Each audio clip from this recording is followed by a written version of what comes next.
Hello viewers, welcome to my channel SBR রান্নাঘর।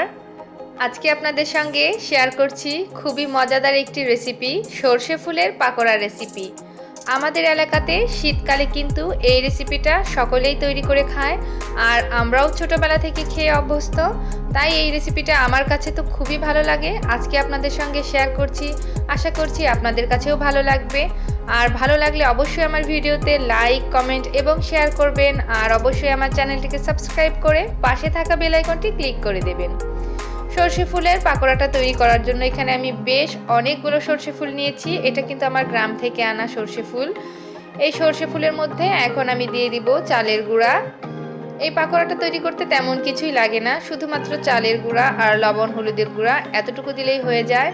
তো চালের গুঁড়াটা আমি দিয়ে দিয়েছি সর্ষে ফুলের উপরে, আর এরপর দিয়ে দিলাম স্বাদ মতো লবণ, আর দিয়ে দিলাম সামান্য করে হলুদের গুঁড়া। এখন এটাতে অল্প অল্প জল দিয়ে একটি স্টিকি ডো তৈরি করে নিব পাকোড়া তৈরি করার জন্য।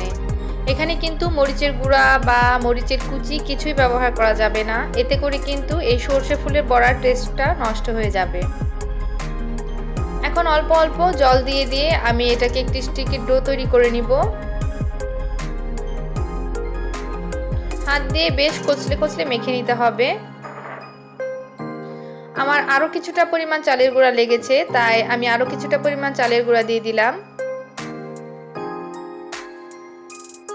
মাখাতে মাখাতে যখন এরকম একটি স্টিকি ডো তৈরি হবে, তখন বুঝে নিতে হবে যে এটা আমাদের পাকোড়া তৈরি করার জন্য একদম রেডি। কিছুটা পরিমাণ পাকোড়ার গোলাটা আমি হাতে নিয়ে দেখিয়ে দিলাম। যখন এইভাবে করে নেড়েচেড়ে এরকম গোল বলের মতো তৈরি করা যাবে, তার মানে এর মধ্যে আর চালের গুঁড়া দেওয়ার প্রয়োজন নেই, আমাদের এটা বড়া ভাজার জন্য একদমই রেডি। এখন বড়া বা পাকোড়াগুলো ভেজে নেওয়ার জন্য আমি কড়াইতে পর্যাপ্ত পরিমাণ তেল গরম করে নিয়েছি। আর এই গরম তেলের মধ্যে এখন আমার পছন্দ অনুযায়ী শেপ করে আমি পাকোড়াগুলো ছেড়ে দিব।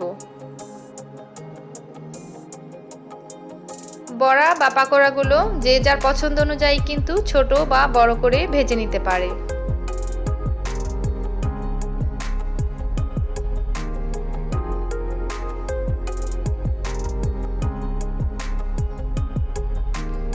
বেশ কয়েকটি বড়া আমি দিয়ে দিয়েছি। এখন এগুলোকে একটু উপর দিয়ে যখন হালকা রং ধারণ করেছে তখন উল্টে দিচ্ছি।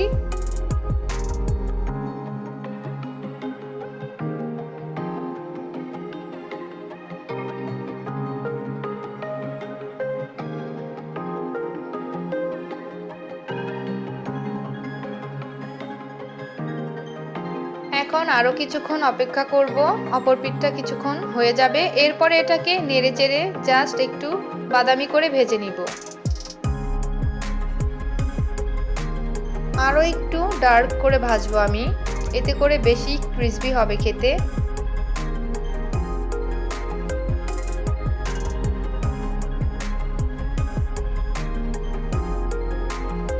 চুলার আঁচটা মিডিয়াম লোতে করে দিয়ে তেলের মধ্যে খুব ভালো করে নেড়েচেড়ে এটাকে ডার্ক ব্রাউন করে ভেজে নিয়েছি।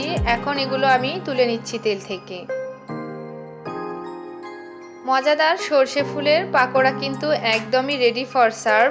আর এইভাবে করেই আমি সবগুলো পাকোড়া ভেজে নিয়েছি। আশা করছি রেসিপিটি সবার কাছে ভালো লাগবে। আর যদি কারোর কাছে ভালো লাগে, আপনারাও ঘরে তৈরি করে খান, আর সকলেই ঘরে তৈরি খাবার খান। সুস্থ থাকুন। ভিডিওটি দেখার জন্য সকলকেই অসংখ্য ধন্যবাদ।